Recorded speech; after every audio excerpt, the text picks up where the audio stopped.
संत हूँ जिनके गुणों के गान में ये वर्धमान महान जिन विचरे हमारे ध्यान में। पेज नंबर 194 निकालो, 194।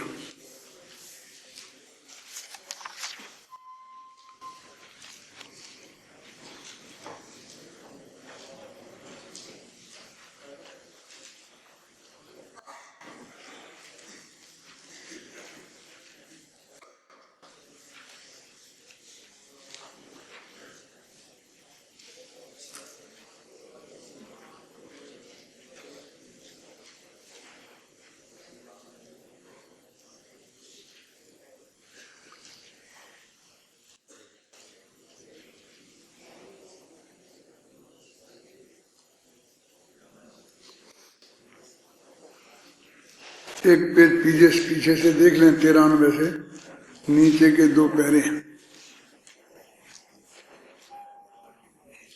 ये निष्कर्ष है कोई पिछली गाथा का। इस प्रकार हमने स्वरूपास्तित्व को छोड़ा नहीं है और हम सादृश अस्तित्व में भी शामिल हैं।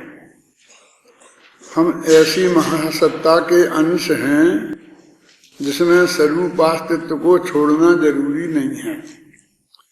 मैं अपने स्वरूपास्तित्व में भी शामिल हूँ और सादृश अस्तित्व में भी शामिल हूँ। इस प्रकार सभी जीव द्रव्य सादृश अस्तित्व एवं स्वरूपास्तित्व से युक्त हैं। सभी का अस्तित्व समान है। आप भी अनंत गुण वाले हो और मैं भी अनंत गुण वाला हूँ। उद्गल भी अनंत गुण वाला है। आप भी गुण पर्याय से युक्त हो और मैं भी गुण पर्याय से युक्त हूँ। महासत्ता की अपेक्षा हम तुम सभी एक हैं, एक से हैं।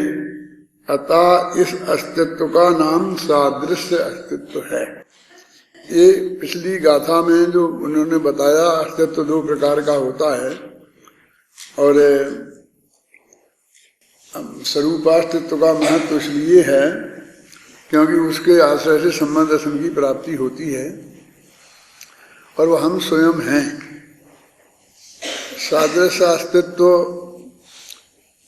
में जो अनंत पदार्थ हैं उनके साथ हमारा एकत्व किसी अपेक्षा से है, पर उनके साथ हमारा दुख सुख कुछ बंधा नहीं है। कोई दूसरा जीव दुखी होगा तो हम भी दुखी होंगे, ऐसा नहीं है। क्योंकि जब जब ये सादृश्य अस्तित्व की अपेक्षा बातें बताई जाती हैं, की जाते हैं, एक तो महासत्ता और बीच में बताई थी ना बहुत हम सब जैन हैं, हम सब हिंदू हैं, हम सब भारतीय हैं, हम सब राजस्थानी हैं। जब जब इनकी चर्चा होती है तब तब हमारे और आपके हित एक से हैं, इस मुद्दे को ही उठाया जाता है। यदि सफाई का मामला है तो जयपुर शहर साफ हो जाएगा तो उसका फायदा अकेला आपको ही नहीं होगा, हमें भी होगा, हमें ही नहीं होगा, आपको भी होगा। इसे बोलते सबके हित की बातें हैं। इसमें हम एक मत हैं, इसलिए हमें एक मत रहना चाहिए। मेरे कहने का मतलब जितना भी संगठन वाले पॉइंट हैं, एकता वाले पॉइंट हैं, वे सब इस सादृश्य अस्तित्व पर आधारित हैं। बस मुद्दा एक सादृश्य अस्तित्व ही है। अब हम कहें हमारे सुख दुख एक साथ नहीं हैं तो फिर वो सादृश्य अस्तित्व का महत्व खत्म हो जाता है। फिर हम कहते मेरा सुख दुख मेरे साथ है और तुम्हारा सुख दुख तुम्हारे साथ है। क्यों भाई, क्या बात, क्यों उपयोग कहाँ भ्रष्ट हो रहा है ना? तो हमसे तुम्हारा कोई संबंध नहीं, तुमसे हमारा कोई संबंध नहीं। सगे 2 भाई जुड़वा भाई पैदा होते हैं और एक नरक जाता है और एक मोक्ष चला जाता है और जीवन भर बहुत प्रेम से रहते हैं। और पुण्य पाप जो भी करते हैं वो सब एक साथ ही करते हैं। पूरी सम्मति मिला के ही करते हैं। और ये ऐसी बात नहीं कोई एक आध घटना घट गई हो। अपने जैन दर्शन में तो कुछ बातें परमानेंट हैं। जैसे क्या परमानेंट हैं कि नारायण और बलभद्र भाई भाई होंगे, हैं? प्रति नारायण होगा, उसकी 18,000 रानियाँ होंगी, नारायण की 16,000 होंगी, बलभद्र की 8,000 होंगी, सब नक्की है। उसने कुछ नहीं किया है तो उसने 8,000 शादियाँ की हैं। मतलब अकेला एक का नहीं कि ये होगा और एक करेगा। जो होंगे वे सब करेंगे, और कौन होंगे वे भी नक्की, और वे उनके नाम भी नक्की, और ये भी नक्की कि वे पिछले भव में निदान बंद करेंगे। अब बचा क्या? हम कहानी लिखें क्या? हमें लिखने को बचा क्या? तुमने पूरा खाका तो खड़ा ही कर दिया, क्योंकि वो नरक ही जाएगा। हम उसे स्वर्ग भेज नहीं सकते हैं? ये जब हमारी बुद्धि कहाँ जाती है, जब हम प्रथमानी योग पढ़ते हैं और उसमें से हमको ये नहीं करना चाहिए, ये करना चाहिए, इससे ये शिक्षा मिलती है, श्री कृष्ण से हमको ये शिक्षा मिलती है, फलाने से ये शिक्षा मिलती है। क्या शिक्षा मिलती है श्री कृष्ण से? अरे हजारों नारायण हो गए हैं और हजारों होंगे और सब नरक जाएंगे। वे नहीं सुधरेंगे, हम क्या सुधर जाएंगे? और वे पिछले भव में क्या करेंगे? निदान बंद करेंगे, उसी के बल पे होंगे। कितनी पत्नियां होंगी जब ये नक्की है, लिखा है तो कौन कौन होंगी वो भी नक्की। लिखते कैसे यार? 16,000 के नाम, और लिख देते तो तुम पढ़ते क्या? 24 तीर्थंकरों के नाम तो हमें याद नहीं होते। 12 चक्रवर्तियों के नाम किसे याद है? बोलो, खबर नहीं, मुझे भी नहीं है। किसको फुर्सत है? हैं? अपने प्रयोजन भूत कार्य में लगे ना हर एक आदमी। ये समझ हजारों नाम याद कर करके हम क्या करेंगे? हमको नहीं है पता तो बहुत बड़ी गलती है, ऐसा कुछ नहीं है। माने हमारे सारे पुराण शास्त्रों का एक ढांचा पूरा खड़ा हुआ है। तीर्थंकर होंगे तो वे नक्की हैं, कौन होंगे? तो उनके 5 कल्याणक होंगे, फिर गर्भ कल्याणक, जन्म कल्याणक, दीक्षा कल्याणक, तो माता को 16 सपने आएंगे, वे के सपने आएंगे। एक महिला स्वप्न देखने में भी तो आजाद नहीं है, वो भी तीर्थंकर की माँ जैसी विशिष्ट महिला। क्या क्या मैंने क्या कहा सुना? कोई साधारण महिलाओं को तो पूछता कौन है? वो तो लाइन लगा के खड़ा ही रहना पड़ेगा उन्हें तो, हैं? लेकिन इतनी विशिष्ट महिला जिसके लिए हमारे मानतुंगाचार्य को लिखना पड़ा कि तेरी माता क्या बोलो बोलो 22वां छंद,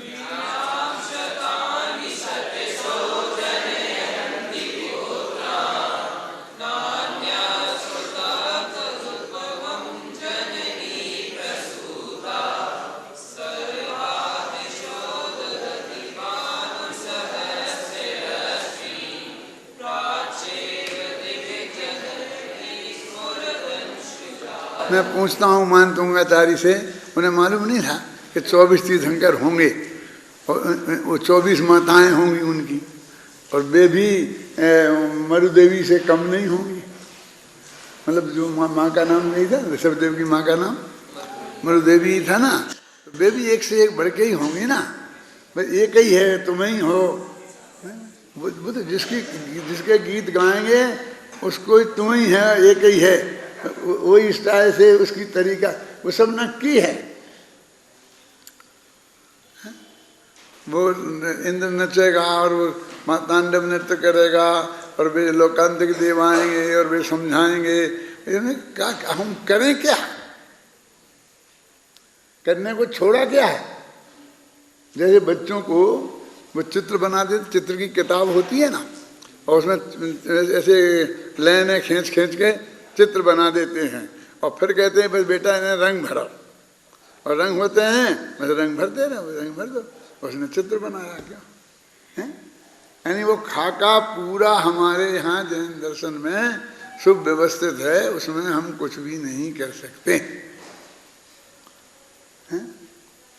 ये तो एक बात नक्की नहीं है कम से कम कि तीर्थंकर के भी इतनी इतनी पत्नियां होती हैं और वे अवश्य होना चाहिए, नहीं तो जो 4-5 बाल ब्रह्मचारी हो गए वे एक भी बाल ब्रह्मचारी नहीं होता।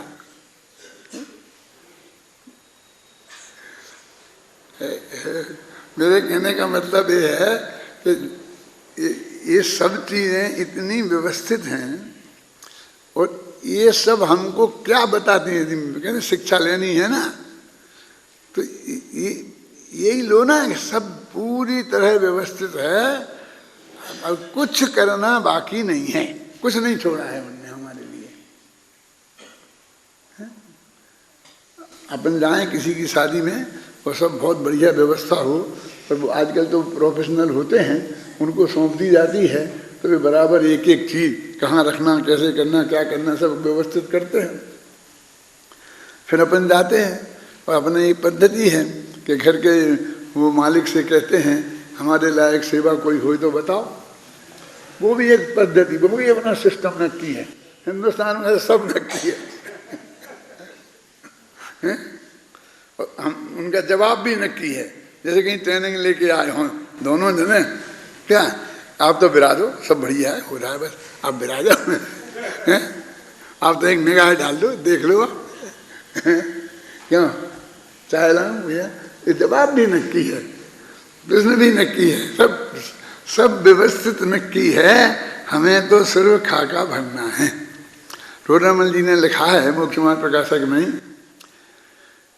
कि बाकी कवि के लिए कल्पनाओं के लिए जगह छोड़ी है उनने, वो तो सब नक्की कर दिया कि वो कैसी होगी, क्या होगी, और फिर उन्होंने बता दी चोटी कैसी होगी और नाक कैसी होगी, इसके बारे में तुम आजाद हो, जो कुछ भी तुम्हें कल्पनाएं करना हो तो कर डालो। तो उनने भी कल्पनाएं ऐसी की कि यदि उनके वर्णन के हिसाब से किसी महिला का चित्र बना दें तो वो एक डायन से कम नहीं लगेगी। आप सोचो नागिन जैसी चोटी, तो इसके माथे पर एक नागिन ऐसी खड़ी कर दे तो कैसी लगेगी महिला? बोल, मेरे कहने का मतलब ये है कि सब अत्यंत व्यवस्थित है। ये सब जगह से निकलता क्या नहीं?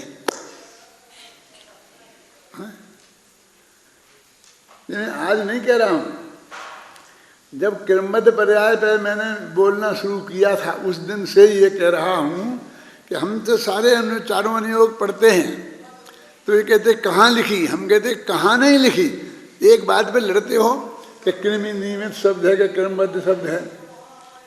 अरे कुछ भी होगा लेकिन सब जगह बताया हुआ है? और उस मूल खाके में हम कोई परिवर्तन कहीं से भी कुछ भी नहीं कर सकते हैं। समोषण में भगवान को केवल ज्ञान हो गया, अब दिव्य ध्वनि खरेगी तो उसमें तो हम अपनी अकल लगाएंगे, अब लगा सकते हैं ना? क्यों? क्या शांति जी कुछ है आजादी? उसमें भी नक्की है सब।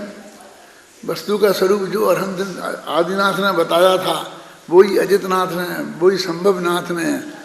सबसे बड़े नकलची तो हमारे तीर्थंकर हैं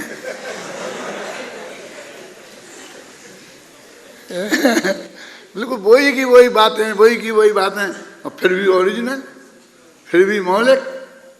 क्योंकि वो पुराना सब खत्म हो जाता है, फिर नया उनसे स्टार्टिंग होता है, तो उनने जो बताया वो सही, लेकिन फंडामेंटल में कोई फर्क नहीं डाल सकते। अब मैं ये पढ़ रहा था, जो आपको जिस वजह से ये बात कह रहा हूँ कि सादृश अस्तित्व और स्वरूप अस्तित्व, तो हमको सादृश अस्तित्व में जब हमको कहीं एकता करनी हो पर से, जो कि पर बिल्कुल हमसे बिल्कुल भिन्न है, जो अध्यात्म में दुख द्रव्यों को बीच में वज्र की दीवार खड़ी करता है, वो सारा कथन उसके विरुद्ध दिखाई देगा। वो कहते हैं से नंबर एक ही है भैया, क्या फर्क है? एकता की बात करनी है ना। हिंदू मुसलमान में कोई फर्क नहीं है। वो ईश्वर को जगत का कर्ता मानते, वो खुदा को मानते, क्या फर्क है? ऐसे बोलते हैं क्या फर्क है? कोई फर्क नहीं है।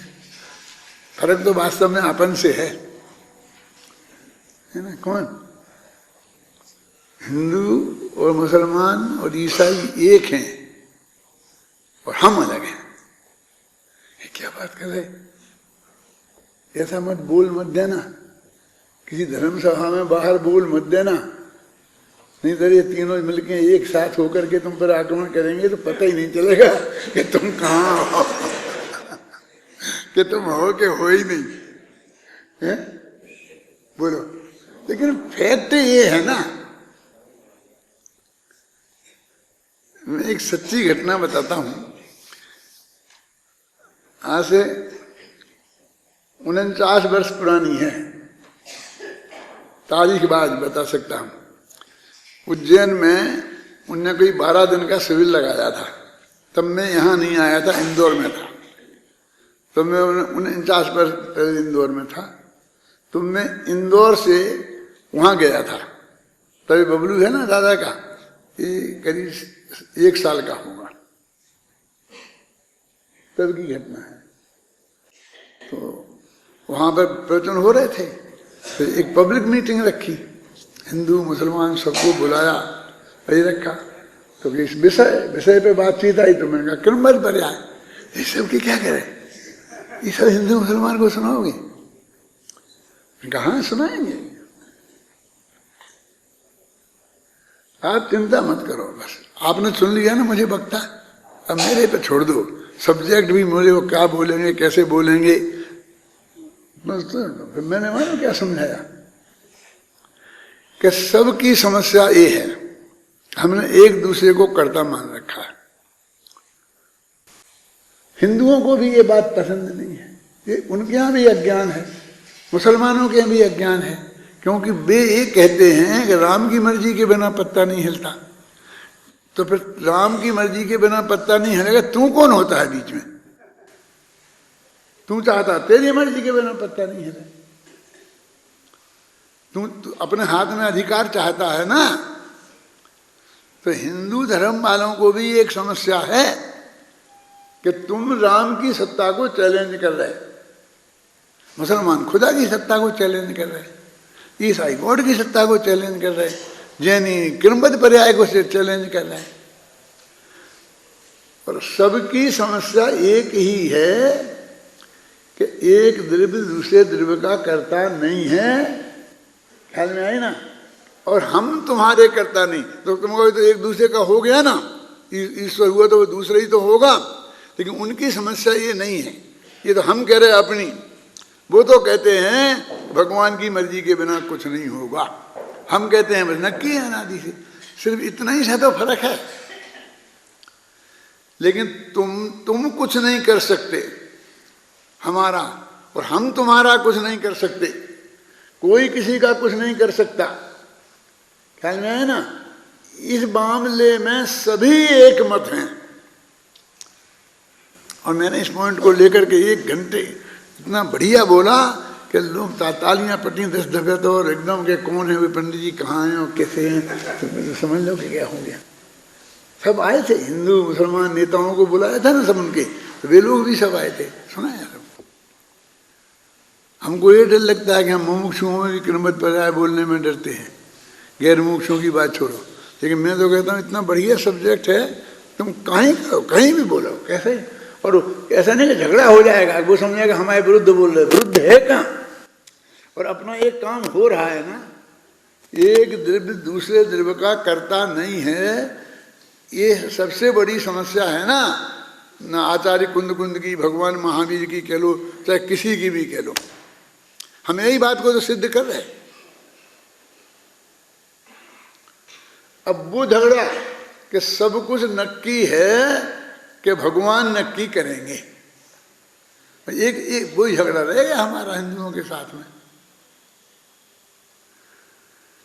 क्या माने, एक तो निबट गया कि हम और तुम दोनों नहीं करेंगे, जिससे असली झगड़ा होता है, जिसकी वजह से हम स्वार्थ में फंसाते हैं। अब वहां तो एक ऐसा वो नक्की है कि राम करेगा कि खुदा करेगा कि अल्लाह करेगा कि गॉड करेगा, तो झगड़ा तो उनमें है। लेकिन करेगा कोई एक महाशक्ति होगी, वो ही करेगी, वो ही तो है ना, उसको थोड़ा गौण कर दो। क्यों, कैसे गौण कर दे? ऐसे कर दो कि तुम कह रहे ना राम की मर्जी के बिना पत्ता नहीं हिलता है, तो ठीक है, तुम काहे को घबरा रहे? राम की मर्जी के बिना तो पत्ता हिलेगा ही नहीं।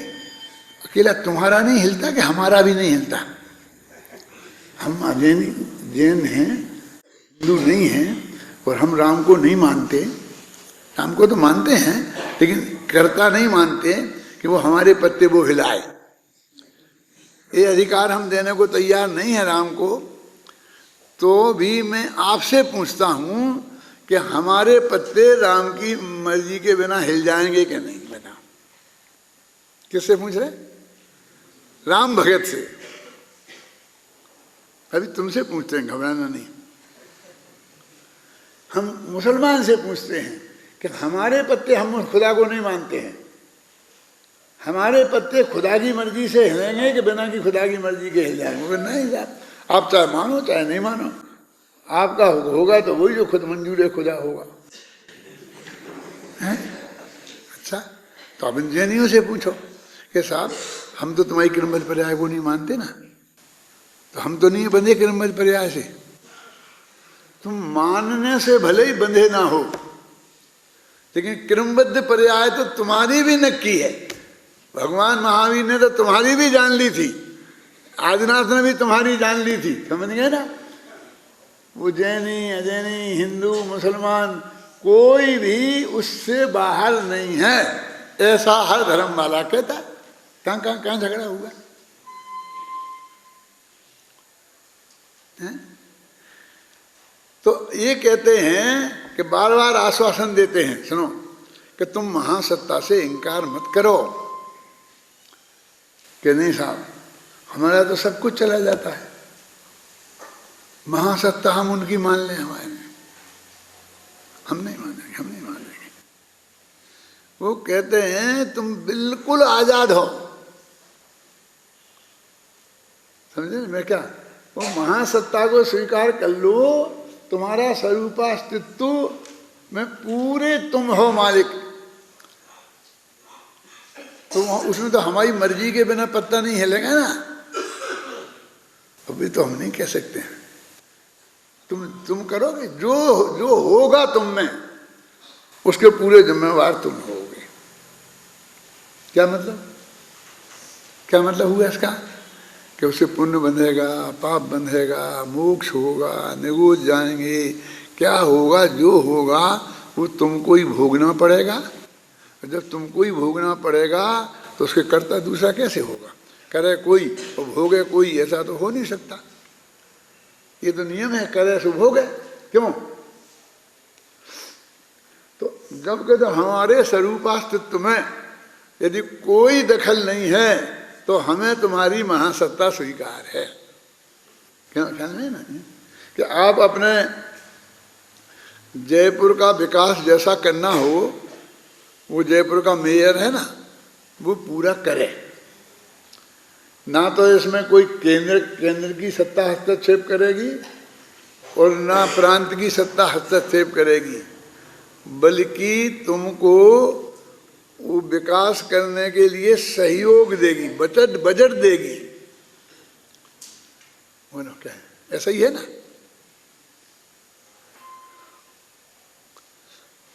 तब तुम पूरे आजाद हो।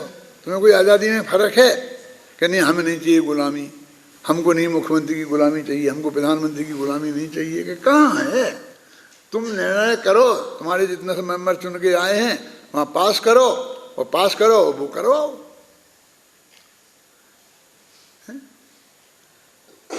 ऐसी आजादी तो हमारे सारे देश को मिली है ना, केंद्र के लेवल पे, प्रांत के लेवल पे, फिर गांव के लेवल पे, मोहल्ले के लेवल पे, फिर घर के लेवल पे। आपके घर में कौन हस्तक्षेप करता है? आप अपने घर को बहुत बढ़िया नीट एंड क्लीन चमका के रखो, वो चाहे जैसा गंदा चाहे जैसा रखो। कौन तुम्हें कौन कहता है कि तुमने ऐसा क्यों किया? पूरे आजाद हो ना अपने घर में, तो भले ही वो 8x8 का ये कमरा ही हो, हैं, लेकिन वहां तो उतने तो आजाद हो। ऐसी आजादी हो गई। अब हमने क्या कही कि हम आपको उल्टा सहयोग करेंगे, पर यहां चूक गए हम। क्या क्या क्या चूक गए? क्या हम सहयोग करेंगे कि क्या करोड़ों का बजट देंगे? अरे फिर तो क्या कहना, मर गए बेटा उसी दिन। अब उस दिन जब बजट लेने जाओगे तब वे अपनी शर्तें रखते जाएंगे, इसको ऐसा करना पड़ेगा, इसमें खर्च करना पड़ेगा, इसमें नहीं कर सकते, इसमें करना पड़ेगा। फिर उन्होंने तुम कह देते कि नहीं अब हम अपना विकास करेंगे तो हम ही करेंगे, अब हमें तुम्हारा सहयोग नहीं चाहिए, तो उस दिन तुम्हारी पूरी आजादी हो जाती है। इस तरीके से हमारा घर बिक गया, गांव बिक गया, प्रांत बिक गया। क्यों वो बस हरेक को कितना वो बना, बिहार को कितना पैकेज दे दिया, फलाने को कितना पैकेज दे दिया, हैं, तो सबको वहां चक्कर काटना पड़ता है। नहीं लेते तो वे क्या करते हैं, वे कहां से देते हैं? ये हमारी ही जनता से ले जाते हैं। क्या हमारी ही जनता से ले जाते हैं। हम एक पंचर सुधरवाते हैं अपनी गाड़ी का, वो पंचर सुधारने वाला 50 रुपया लेता है, गवर्नमेंट कहती 50 हमें दो, कि तुझे काहे की कि इसने तुम्हारा पंचर सुधारा। अरे भाई इसको आजकल क्या नाम है इस टैक्स का? Service tax. सर्विस तो उसने की है, तुमने क्या किया है? अब हमें उनसे पैसा चाहिए। जैसे हम गांव वालों से तुम ले गए, फिर तुमने हमें दिया और हमको इतनी गुलामी में डाल दिया, और हम अपने गांव वालों से हाथ जोड़ के हमें ही उगा लेंगे और हम अपना विकास करेंगे। यदि हमने उसी दिन ये बात कर ली होती तो, और इसी तरकीब से हमारा देश भी गुलाम हो गया। क्या हो गया? अमेरिका इतने अरब देगा, फलाने जगह इतने अरब देगा, फलाना देश इतना देगा, है उसे वो नहीं देगा। क्यों? तो कहते हम नहीं, मत दो, हमें नहीं चाहिए तुम्हारी।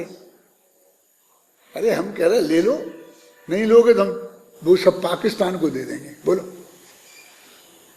हम तुमको दे रहे हैं 10 अरब रुपया, तुम सहयोग ले लो, हमको शर्त नहीं है अपने गांव में बगीचा बनाना है, कुछ भी करना, कहने हमें नहीं चाहिए, हमें नहीं चाहिए तुम्हारा, हम बिना ही बगीचा के ले लेंगे। ठीक है, तो हम पाकिस्तान को दिए देते हैं। हमारा तो एक बजट है कि विश्व को में क्या करना, विकास है। क्यों? हर दुनिया को बढ़िया ऊपर चढ़ा देना, हर शहर को बढ़िया बना देना। कौन सा बोलते हैं इसको?